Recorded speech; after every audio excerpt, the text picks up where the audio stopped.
पुण्यामध्ये यायचं तर खेडेगावात जन्माला आल्यामुळं उद्या नोकरी पाणी काही करायचं म्हटलं तर शहराशिवाय पर्याय नाही. कारण मी कधीच पास्ट मध्ये माझ्या गेलो नाही. चांगला असो वाईट असो पास्ट मध्ये कधीच गेलो मी आठवतच नाही. फक्त पुढं पळत राहायचं काम करत राहायचं. आणि पप्पा घरी नसेल एक लहान बाळ घरी असेल तर तुम्ही 10 जरी लेडीज त्या मुलाची काळजी घ्यायला दिवसभरात ठेवल्या आणि तुम्ही बाहेर असाल तर तुम्ही 10 वेळेस कॉल करा. पण एक ती आई घरी असेल ना तो वडील एकदाही फोन करणार आणि त्याला माहितीये मदर इज देअर. तो कंपनी इज माय बेबी. ज्याला आपण बोलतो प्रयत्न वाळूचे कण रगडीता तेलही घडे. बरोबर. ओके. प्रयत्न केल्यानंतर नक्कीच काहीच अशक्य नाही असं मला 100% वाटतं. एक माणूस मी नेहमी म्हणतो एक ते पंतप्रधान चुकलं तर तेच चुकणार. आपण चुकलो तर कंपनी चुकणार. माझ्या सक्सेसमध्ये सगळ्यात मोठा पॉईंट माझे एम्प्लॉईज आहे. म्हणजे मी लोकांना अभिमानाने सांगतो की त्यांच्या वडिलांची जरी कंपनी असती ना तर त्यांनी एवढं काम केलं नसतं एवढं ती लोक माझ्या कंपनीत काम करतात. तुमचं जे गोल आहे तर माझं गोल नेहमी एकच असायचं की मला माझ्या मागच्या घरच्या लोकांना खूप मदत करायची आणि ते टार्गेट तुम्हाला सक्सेस कडे घेऊन.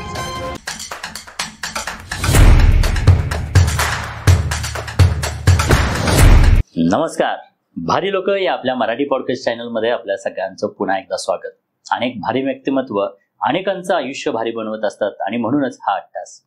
खरं तर आजही आपल्याला असंच एक भारी व्यक्तिमत्व लाभलेलं आहे. खरं तर म्हणजे शेतकरी कुटुंब अतिशय गरीब अशा फॅमिली बॅकग्राऊंड मधून आलेलं हे व्यक्तिमत्व बीड जिल्ह्यातलं आणि बीड जिल्ह्यामधून पुण्यामध्ये येऊन या व्यक्तिमत्वानं आपलं स्वतःचं एक उद्योग साम्राज्य निर्माण केलं. 50 करोडांपेक्षा अधिकचा टर्नओव्हर असणारं असं हे उद्योग साम्राज्य उभं करणारं आजचं हे व्यक्तिमत्व म्हणजे श्री दीपक मुंडवे पाटील. चला तर आपण त्यांचं स्वागत करूयात आणि त्यांच्या आयुष्यातली संघर्ष गाथा, त्यांना हा उद्योग साम्राज्य उभं करत असताना आलेले अडथळे आणि त्या अडथळ्यांवरती त्यांनी केलेली मात, असा हा संघर्षमय प्रवास निश्चितच तुम्हाला प्रेरणा देणारा ठरणार आहे. त्यामुळे जरूर हा व्हिडिओ शेवटपर्यंत पहा आणि कमेंट्स जरूर करा, कारण तुमच्या कमेंट्स मला प्रेरणा देत राहतात. सो चला तर आपण स्वागत करूयात दीपक मुंडवे पाटील सरांचं. सर वेलकम, तुमचं स्वागत आहे. सुरुवातीला आम्हाला तुमच्याबद्दल जाणून घ्यायला आवडेल. सो तुमचं नाव, तुमचं गाव, तुमचं जन्मस्थळ, तुमचं फॅमिली बॅकग्राऊंड याबद्दल थोडक्यात आम्हाला माहिती द्या. प्रथमतः तर मी आपला खूप खूप ऋणी आहे, आभारी आहे की आपण मला आपल्या प्रोग्राम मध्ये बोलवलं. त्याबद्दल पुन्हा एकदा धन्यवाद. माझं पूर्ण नाव दीपक नारायण मोढवे पाटील आणि माझं गाव आहे खुंटेफळ वाटेफळ तालुका आष्टी जिल्हा बीड. ओके. तसं मी म्हणजे बीड जिल्ह्यामधून येतो, पण आमचं गाव एकदम नगर आणि बीडच्या बाउंड्रीवर असल्यामुळं आम्ही नॉर्मली नगरचं कनेक्शन सांगतो, कधीतरी नगर पण बोलतो कारण लास्ट गाव आहे आमचं बीड जिल्ह्याच्या बाउंड्रीज. नगरपासून हार्डली 18 किलोमीटर्स नगर सोलापूर हायवेवरती आहे. आणि माय सेल्फ इज कम्प्युटर इंजिनियर आहे. आता पुण्यामध्ये येऊन ऑलमोस्ट 20+ इयर्स झालेले आहेत. 20+ वर्ष झालेत मला. आणि आम्ही म्हणजे 10 भावंड, जसं तुम्ही म्हटलं. आमचं गाव म्हणजे अतिशय खेडेगाव. आता अराउंड 1000 लोकसंख्या असेल. खूप छोटं गाव आहे आमचं. 1000 लोकसंख्या असेल. सीना नदीच्या कडेला वसलेलं आमचं गाव आहे. नदीच्या पलीकडे गेले की बीड जिल्हा लागतो, नदीच्या अलीकडे आले की नगर जिल्हा लागतो. आता काही वर्षांपासून तिथं नदीवरती ब्रिज वगैरे झालाय. अदरवाईज अगोदर विदाऊट ब्रिजच आम्हाला लोकांना नदी पार करून यावं लागायचं. आणि फॅमिली बॅकग्राऊंड मध्ये जर म्हटला तर आता माझी आई वडील दोघेही नाहीयेत. आई आता रिसेंटली आफ्टर कोरोना गेली आणि वडील इन द इयर ऑफ 2008. त्यानंतर आम्ही 5 भाऊ आणि 5 बहिणी, 10 भावंड. त्यामध्ये मी सर्वात छोटा, माझा 10वा number.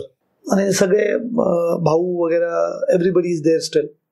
God's grace everything is going good. हो, सर्वांची लग्न झालेत. आता मीच म्हणजे सर्वांची लग्न वगैरे झालेली आहेत. गावी असतात माझे, बाकी सगळे भाऊ गावी असतात. ओके. आणि पुण्यात कधी आलात? मी पुण्यामध्ये तसं म्हटलं तर इन द इयर ऑफ 2001च्या आसपास मी पुण्यामध्ये आलो. But it was a continuous process. You can say like it's not a process but it was like 2001ला आलो, काही महिने केलं, मग परत 2000 वापस गेलो, मग परत 2002ला आलो, मग परत गेलो, मग परत 2003ला आलो. आता असं आठवत नाही. असं it was continuous. I was coming and going till 2006 or 7 it was in continuity. 2006-07 पर्यंत कंटिन्युटी मध्ये होतं. बिकॉज काय झालं की पुण्यामध्ये यायचं, आता खेडेगावात जन्माला आल्यामुळं उद्या नोकरी पाणी काही करायचं म्हटलं तर शहराशिवाय पर्याय नाही.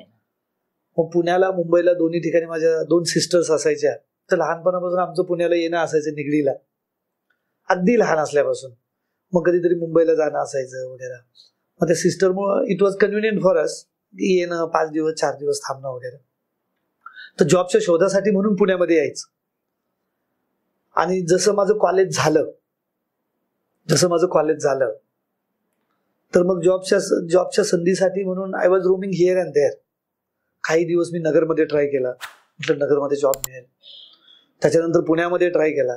But my bad luck was की ज्या कॉलेजमधून आम्ही शिकलो त्या कॉलेजमध्ये आय स्टील रिमेंबर की शेवटच्या वर्षापर्यंत आम्हाला परमनंट लेक्चरर नव्हतं.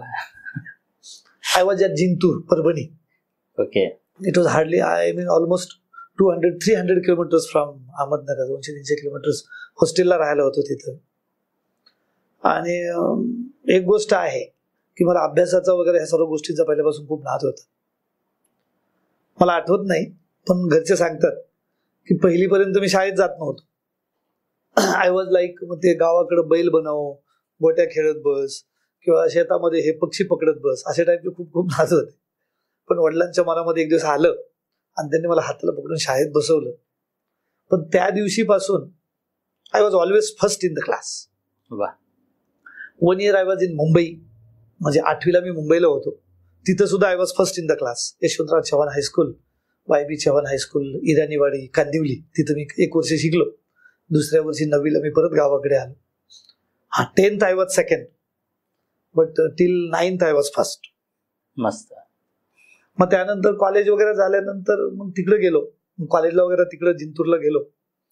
मग तिथं कॉलेज केल्यानंतर असं वाटायचं कॉलेजमधून बाहेर पडल्यानंतर, एकतर कॉलेजला गेल्यानंतर पहिल्यांदा असं वाटत 2दा-3दा मी कॉलेजमधून निघून यायचा प्रयत्न केला. मग माझ्या काही फ्रेंड सर्कलने मला थांबवलं. आमच्या कॉलेजच्या शेजारी एक शेततळ होतं. त्या शेताच्या तळ्यावरती जाऊन मी बसायचो. प्रेशर यायचं, सगळं इंग्लिशमध्ये आहे, आपलं जमेल की नाही, आपण मराठी मीडियम मधून आलो. And the condition was like की माय फादर्स एज वॉज जास्त होतं त्या टायमिंगला Wien I was in college. मग माझे भाऊ वगैरे थोडेसे शेती वगैरे करून ते मला पैसे द्यायचे. पैसे म्हणजे आय स्टील रिमेंबर 900 ते 1000 रुपये पर मंथ मनी ऑर्डर फक्त लागायचे. माझं ऍडमिशन झालं 137 रुपयांमध्ये. I still remember. आणि मला तो दिवसही आठवतो ज्या दिवशी माझं ऍडमिशन झालं त्या दिवशी कॉलेजच्या आवारामध्ये ऍडमिशन होताना माझी सिस्टर माझ्यासोबत होती. ऍडमिशन होण्याची छोटीशी तुम्हाला गोष्ट सांगतो. आम्ही माझ्या शेतामध्ये होतो, बाजरीचं पीक होतं इव्हनिंगच्या टायमिंगला. आणि मला कोणाच तरी आवाज आला गावातून नदी सोबत आमचं शेत जवळ आहे. म्हणजे तिथं कोणतरी आलं, मला म्हटलं की तुझा नंबर लागलाय इंजिनिअरिंगला, तुला जायचंय तिकडे. मग मी एवढा सरप्राईज झालो की मग मी गावामध्ये आलो. आता त्याच्या अगोदरची मी स्टोरी तुम्हाला याच्यामध्ये सांगायला हवी. 10वी झाल्यानंतर माझ्या माइंडमध्ये होतं की आपलं फक्त ITI करायचं. इंजिनिअरिंग किंवा डिप्लोमा ह्या गोष्टी तर मला माहीतही नव्हत्या. मग काय आलं की मी नगरच्या ITIला ऍडमिशनसाठी फॉर्म भरला. Then again I went to Mumbai for some time. बहिणीकडे गेलो आणि जेव्हा तिथून वापस आलो आणि मला वाटलं की आता चला नंबर लागला असेल आपला, म्हणून मी बघायला गेलो तर माझ्या टायमिंगला सिलेबस चेंज झालेला. In the year of 96 I passed out my 10th. Okay. 95-96 आणि नंबर लागला असेल म्हणून मी गेलो. तर लिटरली मी फिटर, मशिनिस्ट आणि तिसरा ट्रेड आठवत नाही ज्यासाठी मी अप्लाय केलेलं. तर माझा नंबरच नाही लागला. I was in waiting list आणि आय वॉज द सेकंड, म्हणजे मी वर्गातला दुसरा मुलगा. आय वॉज हॅव्हिंग 73, कारण फर्स्ट टाइम सिलेबस चेंज झालेला. सो इट वॉज क्वाईट, थोडंसं आमच्यासाठी नवीन होतं, डिफिकल्ट वाटायचं. तेव्हा 73 खूप मोठी गोष्ट. It was, I was 73 point something, I still remember. आणि मग नंबर नाही लागल्यावरती आय वॉज टू शॉक्ड. मला वाटायचं की लवकर नंबर लागेल, मग आपण 2 रुपये कमवू, नोकरीला लागू, काहीतरी करू. तिथंच बोलता बोलता माझ्या शेजारी नंबर पाहताना 2-3 मुलं होती आणि ते काहीतरी बोलत होती की अरे इथंच आहे, इंजिनिअरिंगचं कॉलेज आहे, भिंगारला आहे, वगैरे वगैरे, असं तसं डिप्लोमाचं कॉलेज आहे. मग मी ते ऐकलं. आता त्या टायमिंगला if I am not wrong 3 रुपये का 5 रुपये ITIची फीज असायची फॉर्मची. मग मी त्या मुलांचं ऐकून मग मी तिथं गेलो भिंगारला फॉर्म भरायला म्हणून. तिथं गेलो आणि मी त्यांना फॉर्म मागितला. I was totally new, I was completely blank. तर ते म्हटले 100 रुपीज लागतील. ते 100 रुपीज ऐकूनच मला एवढा शॉक बसला की ते 3 रुपये 5 रुपयाची फीज फॉर्मची, ही 100 rupees. But somehow I think I was having that much of money with me. मग मी ते त्यांना दिले, फॉर्म घेतला. मग मी त्यांनाच विचारायला कसं असतं, काय असतं, वगैरे वगैरे.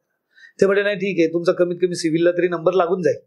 So I was quite happy. Then I came to home. मी घरी आलो. मग तर रियालिटी सांगायला हरकत नाही, इट वॉज लॉंग बॅक. काय असायचं, आमचं भावाभावांचं जास्त कम्युनिकेशन नसायचं. मग त्याचं एकमेव कारण, आम्ही सगळे समूह असल्यासारखं असायचं. 2-2 वर्षांचा गॅप. मग आमच्या वडिलांना जमीन खूप होती मोठी, म्हणजे आमचे वडील पाटील तसे. परंतु जमीन असली, सगळं असलं तरी तो काळ इतका कठीण होत होता. 72 नंतर दुष्काळ पडत गेला आणि घरात एवढी मोठी लोक, मग हे सगळं मॅनेज करणं वॉज लाईक खूप डिफिकल्ट होत जायचं नंतर.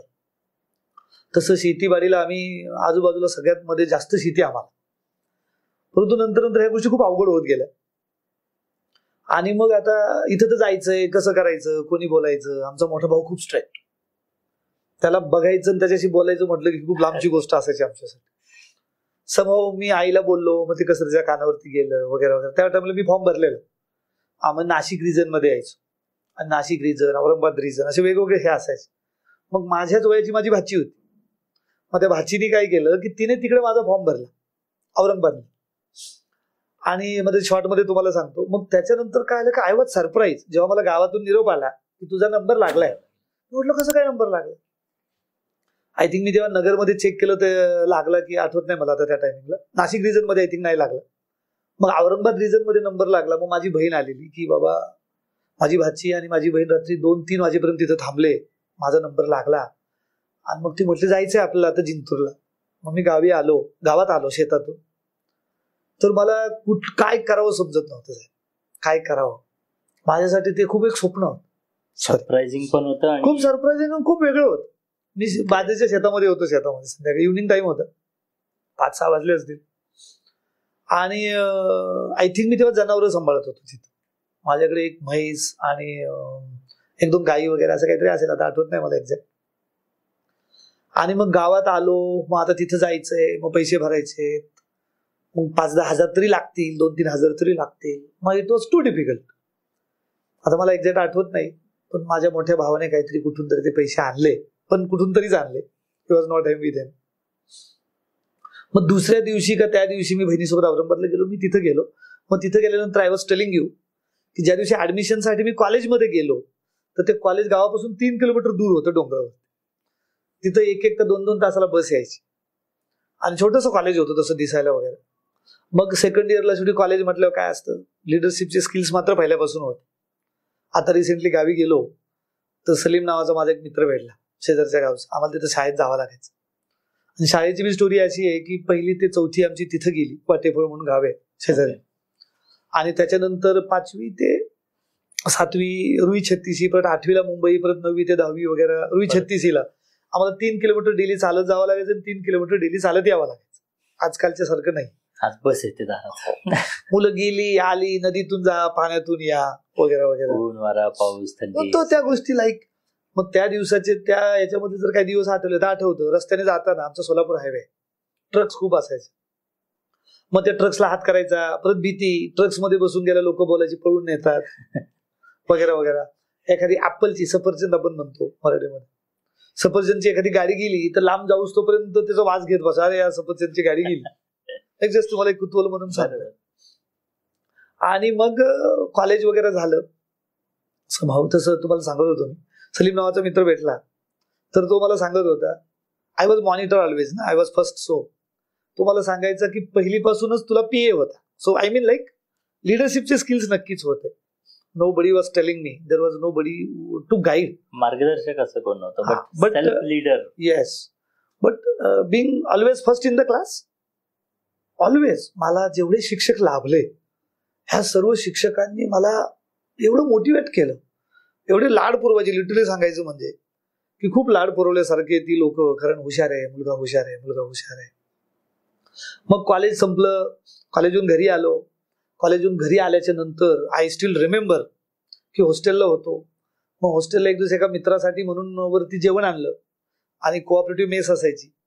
मग त्या रेक्टरने, एका मुलाने कंप्लेंट केली. मग रेक्टर माझ्याकडे आले, धाड मारले त्यांनी रूमवरती.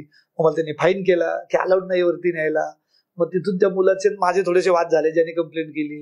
आणि मग रेक्टरने मला परत बोलवून घेतलं. म्हणजे अपॉर्च्युनिटीज कशा येतात आणि इट वॉज बघितलं, it was a negative scene at that time. बरोबर. मग रेक्टरने मला बोलवून घेतलं. त्यांना समजलं की मी त्या मुलाला धमकी दिली म्हणून, की तू का सांगितलं म्हणून. असं एक समोर, त्याचं नाव आहे रवींद्र कोलते, आजही आमच्या कॉलेजच्या ग्रुपमध्ये आहे तो. आणि मग रेक्टरनी काय केलं की रेक्टर होते आमचे, तर त्यांनी मला, मानकर साहेब म्हणून होते, त्यांनी मला आमच्या प्रिन्सिपलकडे नेलं होतं. He was a well known principal in MSBT, Maharashtra board of technical education मध्ये, मिर्झा साहेब म्हणून. Was a very strict person, personality जबरदस्त होती त्यांची. मग त्यांनी मला नेलं आणि मला ते म्हटले की ह्या मुलाने असं असं केलंय काल, ह्या मुलाला असं असं बोललंय. मग ते साहेब मला म्हटले, का रे तुला गावातल्या कोणत्या गुंडांची तुझी ओळख आहे का, वगैरे वगैरे वगैरे. ते कॉलेजला रॅगिंग वगैरे चालायचं, तर नॉर्मली मुलं गावातल्या लोकांची वगैरे थोडंसं अवेअरनेस ठेवायची. म्हटलं नाही सर, मी खूप गरीब मुलगा आहे, आम्ही घरी निडी आहे, आय एम सॉरी, माझ्याकडून असं होणार नाही. मग त्यांनी मला अपॉलॉजिज केल्यावरती सोडलं. परंतु तुला सांगण्याचं कारण काय, याच्यामधून काय झालं, याच्यामधून असं झालं की नंतर मला रेक्टर साहेबांनी बोलवलं आणि मला म्हटले की आजपासून या मेथचा इन्चार्ज तू, कारण आम्हाला तुझ्यासारखाच एखादा चांगला स्ट्रॉंग मुलगा हवाय जो इतरांना अपोज करेल. म्हणजे अपॉर्च्युनिटीज कशा येतात, आय मीन, ओके, असं सांगण्यासारखं खूप काही आहे. मग त्यानंतर कॉलेज झालं. आय स्टील रिमेंबर क्रिकेटचा खूप नाद होता. सी लँग्वेजचा पेपर असताना I was watching TV rector साहेबांची इथं खिडकीमधून बघून. आणि मग कॉलेज पासआउट झालं. कॉलेजमधून पासआउट झाल्यानंतर घरी आलो. घरी आल्यानंतर पुढचा प्रश्न खूप मोठा होता की आता काय करायचं. आय वॉज थिंकिंग लाईक की आता मी पासआउट होणार, आणि तरी थोडीशी भीती होती मनामध्ये, पण समोर पासआउट झालं. मग खूप काही वेगवेगळे प्रसंग आले कॉलेज डेज मध्ये. कधी सोडून जायचे वेळ आले, मग मित्रांनी थांबवलं. किरण काळे, सुनील शिंदे असे काही माझे मित्र आहेत, राजाभाऊ खुळगे, यांनी मला थांबवलं. मग कधी एकदा तुझ्या बहिणीची इथं वापस आलो, परत तिथून वापस गेलो, आपण नाही जमणार आपल्याला. समोर कस तरी कॉलेज पासआउट झालो, घरी आलो. पुढचा मोठा प्रश्न होता आता काय करायचं, कारण communication was the basic problem. घरी कोणाशी बोलायचं, भावांशी बोलायचं, इट वॉज क्वाईट डिफिकल्ट, कारण प्रत्येक जण आपापल्या याच्यामध्ये असायचा. बहिणींची लग्न होऊन बहिणी गेल्या असतील त्या टायमिंगला. हा, I think when I passed out, तर 5ही बहिणींची माझी लग्न झाली. शेवटच्या बहिणी जेव्हा लग्न झालं तर तिच्या लग्नाला मी उपस्थित राहू शकलो नाही, कारण I was having my exams on those days. पण तोपर्यंत बहिणींची सगळी लग्न झालेली आणि माझ्या मोठ्या भावाचं पण लग्न झालेलं. आय थिंक आम्ही 4 वॉज बाकी, आमच्या 4 लोकांचं लग्न बाकी होते. आणि आमचा जुना वाडा होता खूप मोठा गावामध्ये, आम्ही त्याच्यातच राहायचो. गावामध्ये लाईट बीट हे सगळे बेसिक प्रॉब्लेम्स होते, रस्ते बिस्तेचं मी तुम्हाला सांगितलं मगाशी. आणि पुढचा प्रश्न मात्र खूप मोठा आव असून आपण ज्याला बोलतो तो समोर होता. आता काय करायचं. So I was thinking like, याच्यामध्ये करताना तुम्हाला ही गोष्टही सांगेल, म्हणजे आज मला सांगावं असं वाटतं आठवणीनं, की in the year Wien I was इन 10th, मी जेव्हा 10वीला होतो, तर माझ्या वडिलांनी 2 म्हशी घरी आणलेल्या. 2 म्हशी घरी रेग्युलर बेसिसवरती दूध असावं वगैरे वगैरे असं तसं म्हणून. आणि तर मी बोललेलो भावाला वगैरे, छोटा भाऊ माझ्यापेक्षा जो मोठा आहे त्याला, आणि मी म्हटलं यार, ते मला माझे तू दूध घालायला जा सकाळची पारी, ढाब्यावरती दूध न्यायचं. आय वॉज रिफ्युजिंग, म्हणजे I was like saying no. माझं म्हणणं एवढंच असायचं. एकदा भावाने आणि वडिलांनी दोघांनी मला चांगलं फटकवलं वेन आय वॉज इन 10th. तर कारण असं होतं की तू घास का नाही कापला आज. आणि तर मी त्यांना म्हणायचो की यार मला मार्क्स पाडायचे, आय स्टील रिमेंबर. आणि मला एक जरी मार्क कमी पडला, एक जरी पर्सेंटेज मला कमी पडलं तर माझा नंबर जाईल. आम्ही डायरेक्ट त्यांना म्हटलो की मग तुम्ही आणून द्याल का मला. I was fighting with them, I still remember. रात्रीचा 8-9चा टाइम होता. आणि मग त्यांनी मला चांगलं फटकवलं. मग मी पण थोडासा अपोज केला, कारण मला स्टडी करायचा होता काही का असं. आणि ते असे खूप काही दिवस होते. मग 10वीला असताना ते मला माझे दूध घालायला, म्हणजे ठीक आहे जातो. पण मला तुम्हाला सायकल द्यावी लागेल, नाही तर बसचा पास काढून द्यावा लागेल. म्हणलं ठीक आहे. महिना 2 महिने गेले. तसं 30 रुपये पासची प्राइस असायची स्कूलला जायला यायला, वाटेपूर 36. पण समाव ते कधी मग मी जायचो, मग मी कधी नाही जायचो, किंवा तू नाही गेला कंटिन्युटी मध्ये वगैरे वगैरे. सायकल पण नाही मिळाली आणि पास पण नाही झाला. ओके. म्हणजे मग असे दिवस गेले. मग 10वी नंतर किंवा सॉरी कॉलेज नंतर मला मात्र काय बसवलं जायचं नाही. दररोजची ड्युटी माझ्याकडे काय, ती एक किंवा 2 म्हैस कधी असली, कधी बफेलो घेऊन जायची आणि त्याच्यासोबत 1-2 जनावरं असायची आणि ती घेऊन शेतात जायचं, नदीच्या कडेला लावायची आणि संध्याकाळी घेऊन यायची. तर आय स्टील रिमेंबर की माझ्यासाठी सगळ्यात लाईफमध्ये त्या टायमिंगला वर्स्ट गोष्ट असायची ती म्हणजे जनावरं सांभाळणं. माझ्या इतकं डोक्यावरून जायचं. मी म्हणायचो यार तू काय कॉलेज केलंय, इंजिनिअरिंग केलंय आणि what are you doing here. मला बसवत नसायचं साहेब, बसवतच नसायचं. आणि मग मला हा पण काय मला तुम्हाला नक्की सांगावं असं वाटतो, आनंद वाटतो. मला असं जास्त कधी आठवत नाही, but I take it very positively. मला जेव्हा बी आठवत ही गोष्ट तुम्हाला नक्की सांगतो की मी काय संध्याकाळचा 4-5चा टाइम आला की ज्या टायमिंगला सूर्य थोडासा खाली जातो की मी काय करायचो, ती जनावरं नदीच्या कडेला लावून द्यायचं आणि थोडंसं टॉवेल वगैरे सोबत असायचं माझ्या, दिवसभर लागला कशाला तर. मग तुम्ही तोंडावरती टाकायचो आणि झोपायचो शेतीमध्ये कुठेतरी. मोकळा असायचं बऱ्यापैकी नेहराचे, आपण त्याला नेहार म्हणतो, नदीच्या कडेची जागा. खूप सारी झाडं झुडं असायची. आणि मग मी विचार करायचो, मी स्वतःला काय करायचो त्या टायमिंगला, स्वतःला दिप्या म्हणायचो. म्हणजे मला स्वतःची बोलायची सवय. मी म्हणायचो दिप्या, तुला जर आता 10,000 रुपये सापडले तर काय करशील. मग समोर 5 मिनिटं माझे त्याच्यात जायचे. मग मी विचार करायचो 10,000 सापडले, तुम्ही मी कल्पनेत जायचो. तुम्ही म्हणायचो काय करूयात, एकतर 3-4 शेळ्या घेऊ, 3-4 शेळ्याच्या परत 10 शेळ्या होतील. मग असं करत करत वाढवत जाऊ. मग 2-3 मिनिटांनी वाटायचं नको, नाही होणार. मग आय वॉज थिंकिंग लाईक चल आपण एखादं किराणाचं दुकान टाकू, छोटंसं टपरी टाकूया. मग परत थोड्या विचार करायचो, ओके जण. मग परत थोड्याने विचार यायचा, चल ते नाहीच जमलं तर आपण कोल्हापूरला जाऊ. मला पहिलवान होण्याची खूप इच्छा होती. म्हणजे ताकद असावी, पहिलवानी नसेल ताकद असावी. So I was always doing exercise since 5th. 5वी-6वीला असताना मी 100 जोर काढायचो. I still remember. मग कच्ची अंडी खाणं आणि स्वतःच करायचं. मग उडदाची डाळ खाणं, मग कॉलेजला गेल्यावरती पण अशा सगळ्या गोष्टी असायच्या. आणि मग 5-10 मिनिटं गेली की मी तो 10,000चा 20,000, 30,000, 40,000, 50,000, 1 लाखावरती जाऊन मी थांबायचो. एवढ्या पिढीमध्ये 15-20 मिनिटं जायची. मग 1 लाखापर्यंत गेलो की आय वॉज थिंकिंग लाईक चल मला 1 लाख सापडले, मग मी बिझनेस करील, मग मी काय करेल, मग मी ह्या बहिणीला मदत करील, ह्या भाच्याला मदत करील, ह्या पुतण्याला मदत करील. म्हणजे भविष्यात मोठं झाल्याच्या नंतर. आणि दिस वॉज अ क्लिअर थॉट. याला आम्ही आमच्या भाषेत आत्मचिंतन म्हणतो, म्हणजे स्वतःशी बोलणं. ओके. त्याला स्वसंवाद आपण म्हणतो. स्वामी विवेकानंद म्हणायचे की तुम्ही दिवसभरात स्वतःशी जर नाही बोललात तर जगातल्या उत्कृष्ट व्यक्तिमत्वाची मुलाखत तुम्ही मिस केली. मी वाचले आणि तुम्ही ती मुलाखत करत होता दररोज. मला वाटतं खरं तर आज जे सक्सेस आहे त्याचं बीज किंवा ते सीड्स त्यावेळेला झालं असावं असं. कारण 10 रुपयातून तुम्ही जे काही 1 लाख पर्यंत पोहोचायचात आणि ती मजाच काही वेगळी असेल. आणि मग समोर 10-15 मिनिटांमध्ये जाग यायची.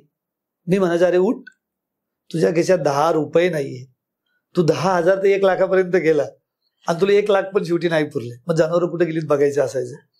It was my continuous routine, you can say continuous routine. पण मी ते काम खूप राग करायचं, मला पर्याय नव्हता. काही काळ तर असा गेला, काय करावं, because that is lack of communication. Here main thing leading and creating problem is lack of communication. जी मी आज लोकांना सांगतो, whenever I talk to anybody, मी कोणाशीही बोलतो तर कम्युनिकेशन इज आपण ज्याला बोलतो is a lifeline of is a key factor. आणि मग असे दिवस जात गेले की त्याच्यानंतर मला परत माझा एक मित्र होता नीलम पाटील म्हणून, तो बजाज फायनान्स इन्शुरन्स कंपनीजमध्ये मॅनेजर वगैरे लागला. त्यांनी मला ऑफर केले म्हटलं दीपक इथे बजाज अलियन्स मध्ये मी तुला 7,500 पगार देतो. माय गॉड 5,000 7,500 म्हटले वागेन 7,500 खूप वाटायचे. मग मी म्हटलं यार आय एम कमिंग. मग मी इकडचं रिझाईन दिलं आणि मी तिकडे गेलो आणि तिकडे गेल्यावरती पण आता जायचं तर तिथे लागणार 2 व्हीलर तुम्हाला. I was having no 2 wheeler with me at that time. पण 2 व्हीलरने आता काय करायचं. मला आठवतो तो दिवस, आवर्जून सांगेल. स्वारगेटच्या स्टँडवरती होतो मी दिवसा तिथे एकटाच रडत होतो. आपण डोळे खाली करून रडत होतो, मान खाली घालून, की आता कमीत कमी 10,000 तरी डाऊन पेमेंटला लागते. I think 40-50,000 was the cost at that time स्प्लेंडरची वगैरे. आणि मग अर्धा तास मी बसलो, एक तास रडलो काय करायचं. तर मी माझ्या 3 नंबरच्या भावाला फोन केला, किरण तुझा जॉब खरंच होत. तो म्हटलं ठीक आहे मी तुला तेवढी हेल्प करतो. मला 7,500 नोकरी लागली यार, मला थोडं सहकार्य कर. मग त्याने मला 10,000 रुपये देऊन स्प्लेंडर 7176 काहीतरी माझ्या गाडीचा नंबर होता, आय स्टील रिमेंबर. त्याने मला स्प्लेंडर दिली आणि तिथपासून माझी जर्नी चालू झाली परत पुढं. मग 1 महिना मी ते जॉब केला. मग मंगळवार पेठेत मला त्यांनी ट्रान्सफर केलं. तिथे एक शीख बंधू होते, शीख भाई, त्यांनी ती फ्रँचायझी घेतलेली. कोका कोलाची होती आणि ह्याची होती. परंतु it was very difficult to sell out that insurance. 1 महिना काम केलं मी, परत ते सोडून दिलं. म्हटलं यार आपण काय करतोय आणि हे काय कसं करायचं. मग त्या टायमिंगला मंगळवार पेठेमध्ये तो जो मेन रस्ता आहे ना, मंगळवार पेठे आपण जातो ससूनच्या अलीकडं, तिथं रस्त्याला पेट्रोल पंपाचं थोडंसं पुढे गेलं ना एक हॉटेल होतं. तर माझं दररोजचं रुटीन तिथं स्वस्तात मिळायचं म्हणून अख्खा मसूर वगैरे खायला तिथं 15 रुपये का काहीतरी ते घ्यायचे म्हणून कुठं झालं तर जेवायला तिथंच जायचं. असे काही ठिकाणं असायची ते जेवायचं म्हटलं की हेच करायचं, किंवा आज वडापावरच काढायचा दिवस, किंवा आज खारी आणि क्रीम रोलवरतीच काढायचा. असे अनेक दिवस गेले साहेब पुन्हा पिंपरी चिंचवडमध्ये. आणि मग मी तो जॉब सोडला आणि तो जॉब सोडल्याच्या नंतर मग मी दुसरी कार रेंटल कंपनी परत जॉईन केली. मग त्या टायमिंगला पण जॉईन करायचं रिझन काय झालं, रात्री 12-1चा टाइम होता आणि मी जेव्हा डेस्कवर बसलेलो, एकटाच असेल मी त्या टायमिंगला. आमचं काम असायचं बुकिंग एक्झिक्युटिव्ह ड्रायव्हर्स लोकांना बुकिंग ड्युटी स्लिप्स वगैरे द्यायची नाही का, ड्रायव्हर डिटेल्स वगैरे कस्टमर्सला पाठवायचे वगैरे वगैरे वगैरे. पण एक होतं काम मी असं करायचो की साहेब जेव्हा ब्रँच मॅनेजर क्लायंटला व्हिजिट करून यायचे ते म्हणायचे Deepak I still remember coca कोलामध्ये एक प्रीती मॅडम होते, तर त्या मॅडम तुझे कायम नाव काढ, दीपक डेस्कला असला की आम्हाला कशाचीच भीती वाटत नाही, बुकिंग आमचं परफेक्ट होणार. I still remember that sentence. आणि मग रात्री 1-1:30च्या दरम्यान काय आलं, एक ड्रायव्हर होता तो पिऊन आला ड्युटीला. तिथं पिऊन आला आणि तो माझ्याशी त्यांनी किरकिर केली. मी त्याला प्रेमात सांगतोय पण त्या टायमिंगला ड्रायव्हरची युनियन आणि ते खूप वेगळं असायचं. आय वॉज बॅचलर एक मुलगा. तर त्याने काय केलं, बसल्या बसल्या मोबाईल फेकून मला मारला. मग तिथे आमची वादावादी झाली आणि मग मी त्या टायमिंगला तर डिफेंड केलं. पण जशी मॉर्निंग झाली, आता त्यांची खूप मोठी युनियन असायची, संघटना असायची. मी म्हटलं आपला जॉब करणं काही शक्य नाही आणि आय लेफ्ट द जॉब. आता दुसरं कुठतरी गेलं पाहिजे. म्हटलं हे आपल्या सगळं वाद घालतील, हे करतील. पण त्या टायमाला माझे दाजी जेलर होते या वेळेला. मी त्यांना फोन केला, मग त्यांनी एका इन्स्पेक्टरला फोन केला, मग त्याला सांगितलं समजून असं काही करू नको वगैरे वगैरे व्हॉट एव्हर समजा. पण still I was thinking like के दाजींचे भाऊ होते जेलर त्या टायमिंगला. म्हटलं नको. मग मी दुसरी कार रेंटल कंपनी जॉईन केली. I appointed, I think 10,000 rupees or 15, I'm sorry, I'm not recollecting. Start my salary. Sales manager म्हणून घेतलं. पण साहेब सांगताना सांगतो की विदिन अ इयर टाइम, 1 वर्षाच्या पिरियडमध्ये मी छोटे मोठे करत मोर दॅन 75 क्लायंट्स मी ऑनबोर्ड केले. म्हणजे taco group, I still remember तिथं मधू मॅडम होते, म्हणजे मला ते आठवले का आता आठवलं, मधू मिता, बन गार्डन रोडच्या तिथे पुढे गेल्यावरती त्यांचं ऑफिस होतं. असे मोर दॅन 75 क्लायंट्स मी ऑनबोर्ड केले. आणि I was working like anything. एकच कारण, जॉब गेला नाही. एक दिवस तुम्हाला आठवतोय मी मालकांनाच म्हटलं साहेब मालक तुम्ही आहेत का मी, मला तेच कळत नाही. ते म्हटलं का, मग साहेब तुमच्यापेक्षा जास्त काळजी मीच घेतोय. तर इट वॉज द केस. मग तिथे चालू केलं. म्हणजे मी तुम्हाला सांगताना गोष्टी एंडला मी सांगेल की मी हे का सांगतोय, काही गोष्टी इन बिटवीनच्या. मग मी तिथं जर्नी चालू केली, सेल्स मॅनेजर, मग सेल्समधून ऑपरेशन्स पण माझ्याकडे आलं. I was taking care of operation and everything. I still remember first day म्हणजे त्या ओनर साहेबांची पार्किंग होती स्वतःची, पण गाड्या तिथं ड्रायव्हर्स लावत नव्हते. खूप मक्तेदारी असायची त्या टायमिंगला, ड्रायव्हर्स लोकांची, ड्रायव्हर्स कमी असायचे त्या टायमिंगला. तर आय वॉज लाईक, मी ते पार्किंग चालू केलं, सिक्युरिटी तिथं बसवले. मग ड्रायव्हर्स लोकांनी प्लॅन केला की याला मारायचं, हे करायचं वगैरे वगैरे वगैरे. युनियन केली, त्यांनी काम बंद केलं, खूप काय काय केलं, पण मी डगमगलो नाही. आणि first police case I did from that office on the driver. तर मग कधी ते लोक खूप, ओनर लोक खूप चांगली होती स्वभावाने, त्यामध्ये खूप कोऑपरेट करायचे या लोकांना, जाऊ दे वगैरे वगैरे. बट मला ते जमायचंच नाही. हे असं कसं काय ते वागू शकतात, ह्याचं मला मोठा प्रश्न पडायचा. आणि मग मी रात्री बेरात्री, मला असं आठवत आहे की जेवढे वर्ष मी मार्केटिंग केले, मग त्या टायमिंगला मी अख्खी Bhosari, MIDC, Talegaon, two wheeler general मोटरचा प्लॅन नवीन नवीन त्या टायमिंगला याच्यामध्ये आला तळेगावला बेरी कॅप वगैरे कंपनीज. आणि मग मी पिरंगूट सगळं असं पिंजून काढायचं. पण मला कधीच आठवलं नाही की आपण अजून जेवलो नाही. पण 4 वाजू 5 वाजू जसं मिळेल तसं जेवायचं, फक्त काम करायचं, फक्त काम करायचं. आणि मग काम करत करत मी इतका त्याच्यामध्ये एक्सपर्ट झालो.